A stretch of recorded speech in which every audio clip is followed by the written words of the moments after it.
یو بله خبره وکړم خفه کېږئ خو نه ټایم خو مختصر نه دی یو سړی ډېر غټ پهلوان او دومره پهلوان چې 100 کسان به په یو ځای راپرځول الله دومره طاقت ورکړی بادشاه ته یره وشوه بهی چېرته دا بادشاهي رانه قبضه نه کړي وزیران یې کېنول میټینګ وشو بهی یو کس ته الله وله الهي طاقت ورکړی دی او دومره زور الله ورکړی دی چې 100 کسان په یو ځای راپرځي نو بادشاهي رانه چېرته وانلي هغه ته بادشاه اسانه مسله ده دا طاقت به ترې اوبه کړمه ختم به یې کړم هغه یې لکه څه کار به وکړي چې طاقت به ترې ختم کړي هغه بادشاه ما ته معلوم دی اکس یې راوغوښته وایي بهی نوکري در کومه نوکري خو نه کوې هغه یې څه نوکري ده وایي صرف دا نوکري ده ستا چې د ماښام اذان سره به ته ډیوه بلې بس دا ستا نوکري ده هغه ښه نو ما ته به څه وایي دونه زره اشرفې به ته د خزانې نه میلوي هغه ښه دا دومره ګران کار خو نه دی نوکري به وکړم که نه ولې وایي دومره زور الله ورکړی چې وایي هاتي پېژنې هاتي وایي هاتي به خپې پسې چې به زنځیر وتړه زنځیر او ده به د زنځیر باندې خپه کېښوده نو هاتي به مخکې نه شتلی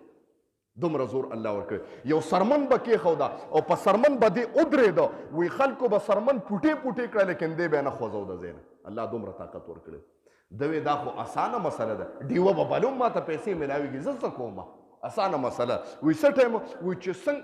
اذان کېږي او الله اکبر د ماښامې کوي وایي ډیوې ته به چس تیلې به ورته ورته کوي هغوی جي اسانه مسله ده چې چس به کوم که نه دا دونه ګرانه خبره خو نه ده به جي کس سره فکر پیدا شو چې د ماښام اذان نه به 1 غنټه مخکې راغلی و ډیوې ته به هسې ناست و وایي چې څنګه به اذان وي د به تیلې ورته کړي ماچس به یې راکړي به دا د سره فکر پیدا شي جي یو 2 3 4 میاشتې چې وړی دی باچا کس راوغوښته وي راشي وزیر باچا ته وي ګوره باچا چې کس یې راوغوښته اتي پسې بیا دغه وتړه زنځیر یې وله خپې پسې وتړه وي زور درکې شته وي او الحمدلله الله خو مر وي کېده پې خپه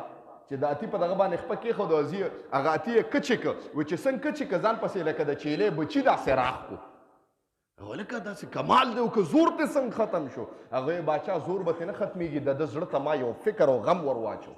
او هغه غم دی ما په ډیټیله ګورم د سره دا غم و چې ماښام اذان کېږي نو زه به تیلې وم هغه غم د ده هغه زور ختم که زما محترمو نو غم چې فکر آخرت د آخرت غم او فکر زما په دغه کې پیدا شي د دنیا لذات په موږ باندې بې مزي شي زما محترم او رحمتونو والا مجلس کې ناست یو د علماو په مجلس کې ناست یو د تبلیغیانو په مجلس کې ناست یو د الله والو په مجلس کې ناست یو رحمتونه به راورېږي او خصوصي په تاسو باندې قسم دی دا رحمتونو والا مجلس دی زه 15 ساعته یادوم 15 ساعته کېنې رحمتونه ګویا ډکه جولې به د نیکو ډکه جولې به کور ته اوړې زما محترمو دا داسې مجلس دی چې یو ټکې دې یاد کړه یو مسله دې یاده کړه د 1000 رکاتو نفلو نه افضل ثواب دی ټول څوک سره سبحان الله یو انسان ټول ورځ کې 1000 رکاته نشي کولی خو ماښام درس ته کېنه 15 ساعته تېر کړه د 1000 رکاتو قبول شوو نه افضل ثواب دی نو نیکې اسانه شوي که نه شوي مونږ ته ناسته ګرانه ده ما محترم حدیث ته غوږ کېدی ښه لا تنزع الرحمة